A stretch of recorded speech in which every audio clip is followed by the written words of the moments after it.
Tonight on our news, a shocking claim about the Davis administration as a lecture series on the National Development Plan takes a heated turn. And two recent annual reports of the already financially challenged National Insurance Fund reveal delinquencies in loan payments. Plus, find out the unanswered questions of one mother after her son's untimely passing. The heartbreaking story straight ahead.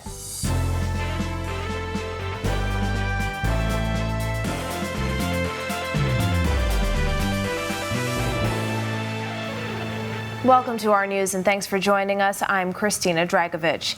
Two recent annual reports of the National Insurance Board revealing delinquencies in loan payments to the Social Security Fund. We'll tell you more about that in a moment, but we begin tonight with a story coming out of a lecture series on the National Development Plan turning heated yesterday evening as the Prime Minister was taking questions from the crowd. An outspoken attendee making a shocking claim about the Davis administration, labeling it one of the, quote, queerest governments in Bahamian history, while also insisting the plan overlooks the LGBTQ plus community. Our Marlena Leonard joins us in studio to tell us how it all unfolded. Yes, the lecture on the National Development Plan took a heated turn around 90 minutes into the event. What was likely the biggest moment of the night coming from the question and answer segment, as one attendee pointed out the omission of the LGBTQ plus community in the draft plan's goals to improve human rights. Your administration is one of the queerest administrations in Bahamian history. One of the what, sorry? One of the queerest administrations in Bahamian history. Because there are a bunch of queer people that work in the administration. The question is, how are you going to take care of queer Bahamians? This was Davis's response. When I spoke, I did not speak about a female or male. I spoke about Bahamians. The attendee was likely referring to Strategy 7.7 of the plan, where the goal is to eliminate discrimination and protect human rights. The strategy mentions many other potential minorities, but fails to specifically mention the LGBTQ plus community. The attendee continuing to insist that the draft needs to be amended, prompting moderator Javargo Lang to step in. Okay, thank you. Listen, Point folks. is taken, I've heard. Yes, Unheard. yes. Folks, listen, let's have a dialogue. Okay, let's have a dialogue. Let's have a dialogue. The back and forth went down as the Prime Minister was speaking during a lecture series outlining some of the main priorities of the National Development Plan. Prime Minister Davis confirming work on the plan continues, but he couldn't say if it would be adopted this year. The time frame hasn't been set. So if you would like to take a look at the most recent draft of the National Development Plan, a clickable PDF version is available online on vision2040bahamas.org. Back to you, Christina. Thanks, Marlena.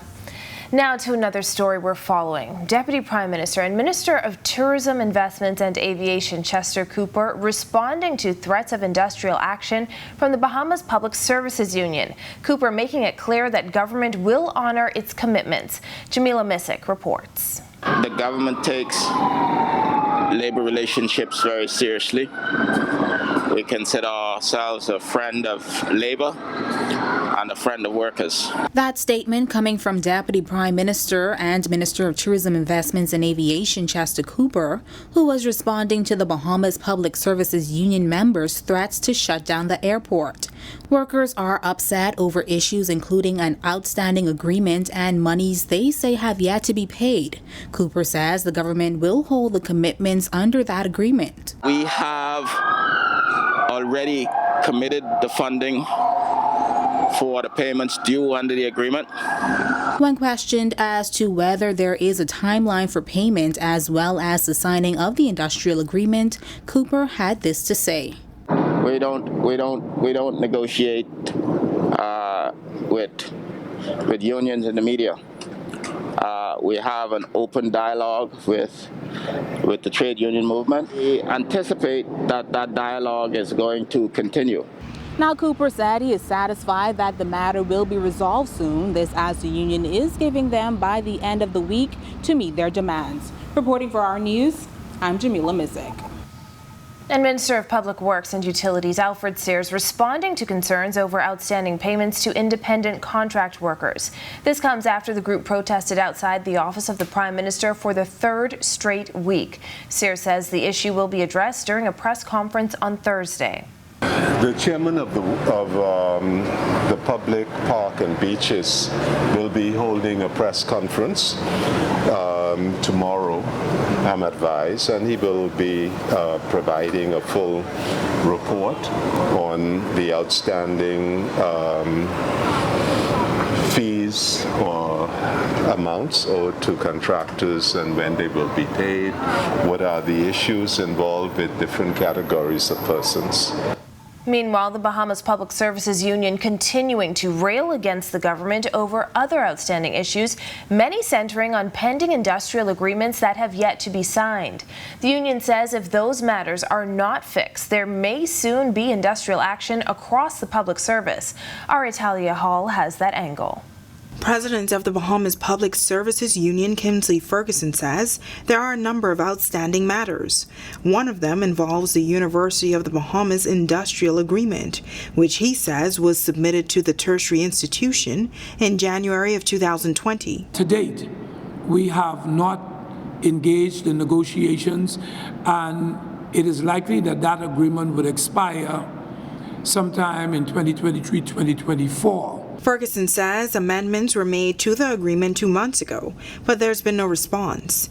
BPSU trustee at the University of the Bahamas, Tyrone Coakley. We needed to revamp this old salary scale that we're dealing with now, which was from the inception of the College of the Bahamas. Another sore point for the union is the Public Hospitals Authority Agreement. Ferguson says that the agreement was already approved by the committee, but claims that the government has not responded to say when that agreement can be signed off on. We are yet to receive any definitive response on when that can be signed off on and concluded. The concern that we have is that agreement expires in 2023. That particular agreement has some outstanding retroactive payments. Additionally, Ferguson says the Public Services Industrial Agreement is now at a standstill due to the new proposal given by the government. Now, the BPSU president says if their concerns are not addressed, action will take place. And he's calling on all members, near and far, to stand ready. Reporting for our news, I'm Italia Hall. Health Minister Dr. Michael Darville confirming negotiations with nurses are ongoing. The Health Minister says their negotiator is at the table with representatives from the Princess Margaret Hospital and the Ministry of Health. We want them to be concluded in the short term, but I've gotten some excellent reports that we're getting closer to finalizing those negotiations, not only with the nurses, the junior doctors, the consultant union, but also allied healthcare workers as well. And the Ministry of Health confirming an imported case of malaria in New Providence. We have the latest from the Health Minister, but first, hot and steamy conditions continue tonight. Meteorologist Greg Thompson is in the Weather Center with the latest. Thanks everybody and welcome for our first look at weather on this warm Wednesday evening. Temperatures slightly warmer this evening, 84 degrees outside our studios, still a few clouds out there. And those winds are falling off. They're out of the southeast at 9 miles per hour, and your feels like temperature very warm, 93 degrees. That is warm. Satellite-wise, there's an upper level system or disturbance, a low if you want to call it that, that's spinning across the southeast Bahamas. That's triggering some showers across the southeast Bahamas and the Turks and Caicos Islands. This whole system will continue to move towards the west, so we should see an increase in some shower activity across the central and southeast Bahamas tonight through tomorrow as that system continues. And then, of course, that system in the Gulf of Mexico not really showing any signs of development at this time. That is your first look at weather. Your extended forecast is still to come. Still to come on our news, delinquencies in loan payments to the National Insurance Board revealed in Parliament. Plus, a confirmed case of malaria has been contained. The country's top health official speaks. And later, the unanswered questions plaguing a mother tonight after her son's untimely passing. That's coming up when our news returns.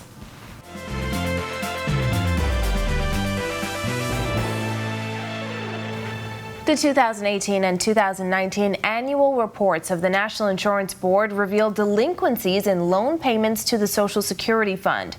The reports tabled in Parliament today by the minister responsible, Miles LaRota, also reveal a drop in prosecutions. Our Berthany McDermott joins us now in studio with more on this. Berthany?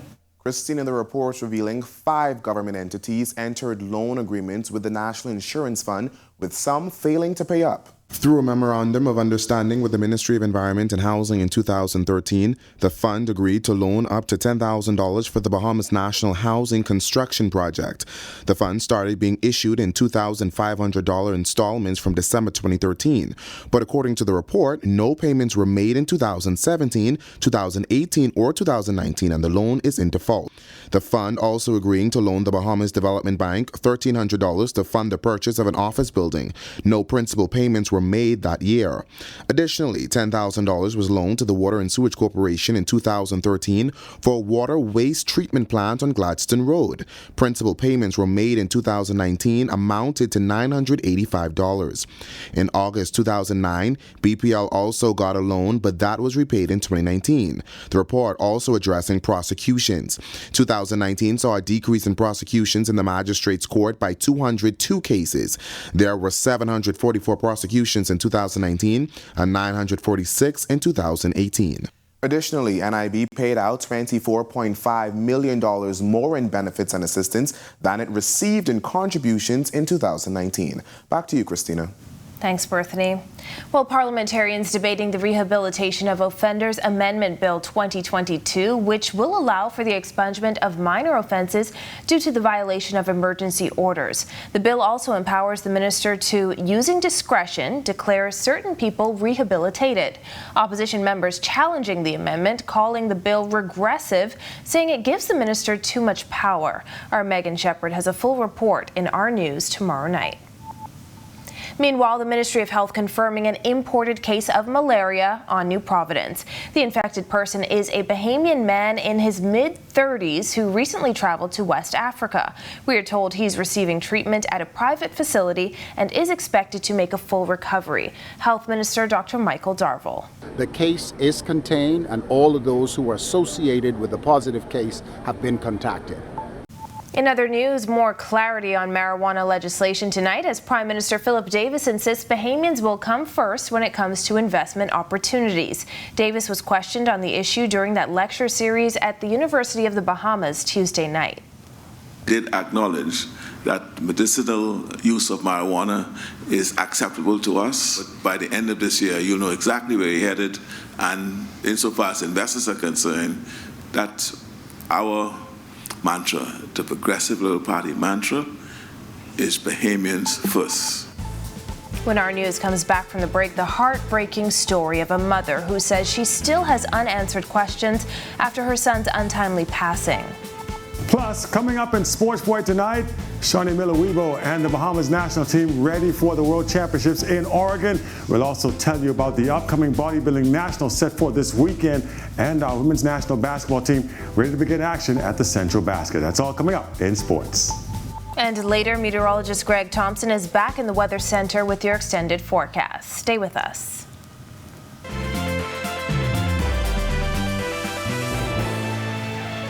This is our news. Welcome back. The mother of a man who drowned last month wants answers about her son's death, and she says she simply cannot move on without them. Jared Higgs has more details in this report. This video of 25-year-old Trey Hamilton diving into a pool of sharks embodies one of his greatest loves during his life. He was loyal to his friends, loyal to his family. He loved his family. He loved the beach. He loved the waters. That's where Hamilton was on June 11th. Along with a group of friends, he visited waters off West Bay Street near the Bob Marley Resort. But a day that was meant to be fun-filled would turn tragic. The 25-year-old reportedly drowned after diving into the water. Died before his 26th birthday. His birthday was June 30th, and he died on June 11th. Hamilton's autopsy says he died from a neck injury, complicating drowning. His heartbroken mother was shocked by the news. However, she says she is being let down. A report of the incident given to her incorrectly stated that her son had suffered gunshot injuries. Just the mere fact that you can't give an accurate report on what happened with my child is overwhelming. I reached out to police officials about Patton's concerns. Those officials have also arranged a meeting with Hamilton's mother. It leaves a disgust, it leaves a bitter taste in your mouth. Patton wants a thorough investigation into her son's death. She also wants a more detailed autopsy that explains cuts and bruises on his hands. It's mind-boggling, and it leaves you so empty. Even though he's passed, it's like I'm still feeling like I don't have the reality of that he's not here anymore. Reporting for Our News, I'm Jared Higgs. Thanks, Jared. In other news, the Bahamas top athletes geared up for the World Championships. Also, the bodybuilding nationals getting closer, and our women's basketball team is in Cuba. Here's Marcellus Hall. All right, thanks a lot, and welcome to our sports, everybody. I'm Marcellus Hall. Eugene, Oregon will be the place to be this coming week and for the next 10 days or so. That's because the World Track and Field Championships will be taking place. Our focus will be on athletes like Shawnee Miller-Weibo as she gets ready to go for the 400-meter individual championship. Of course, Stephen Gardner has pulled out with an injury. But nonetheless, we'll be keeping an eye on all of our Bahamian athletes once competition gets underway. Shifting our attention now to our bodybuilding nationals, which are set for this weekend. Seems as if all those athletes are ready to go as we get to take a look now and see how things are all set up for that particular event. In a few days now before the Bahamas Bodybuilding and Fitness Federation's National Bodybuilding and Fitness Championships. Those take place this coming Saturday, 7 o'clock at the Atlantis Theater. Now, athletes from all around the country will participate in the various categories, including men's physique, women's physique, and many more. The official announcement coming this afternoon at a press conference held at J-Line Fitness as members of the Federation coming together to announce those final set of plans. Speaking of plans, well, the plans are tonight for our women's senior national basketball team to take to the basketball floor at the Central Basket Tournament.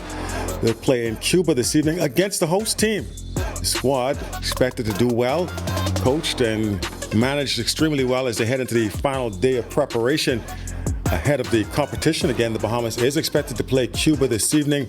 Should be a very good game. And again, the team looking to do some pretty good work as they get set to start the first set of activities in that particular event. Just a quick rundown of what you can expect now with that team. Again, they are looking forward to being able to put forward a good effort. Squad composed of Brittany Harrison, Felicia Kelly, Valerie Nesbitt, LaToya Roll, Antonisha Moultrie, Lativia Brennan, Tiffany Wildgoose, Valencia Demerit, Danica Lightburn, Roberta Quant, Lorraine Oliver, and Carolyn Baptiste, coached by Donnie Culmer, Devin Johnson, and Diashdi Delancey, with the team manager being Anastasia Sands Moultrie. And that is your check on sports for you here on this Wednesday. I'm Marcellus Hall. Back to you. Thanks, Marcellus. Well, you can expect an increase in shower activity as an upper level disturbance moves into the area. Your extended forecast is coming right up.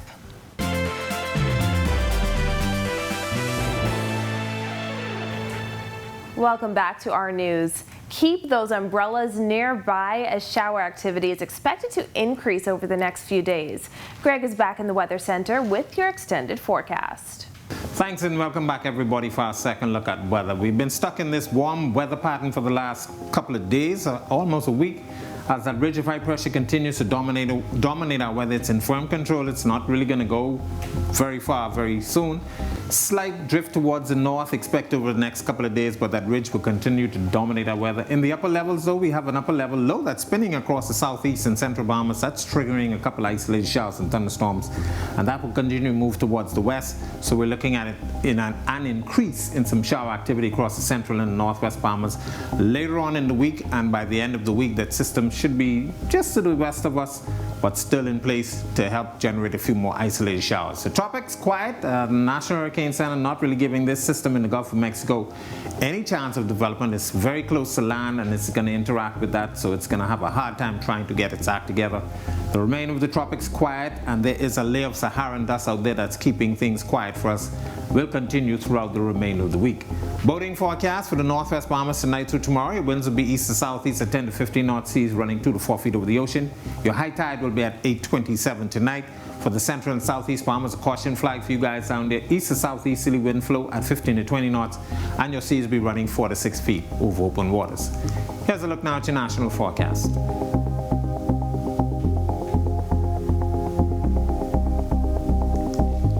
In your 7-day forecast, at upper level low will continue to keep some isolated showers during the afternoon hours and possibly even overnight. And then by Saturday, it should be just to the west of us, keeping us a little breezy with some more showers and thunderstorms. But by next week, we expect high pressure to remain and reestablish itself across our area. That's a look at our weather. Make it a safe evening, everybody. Thanks, Greg. For more on today's top stories and all of the latest breaking news, visit Our News Bahamas on Facebook. And thank you for joining us for Our News Tonight. I'm Christina Dragovich. Have a beautiful evening, Bahamas.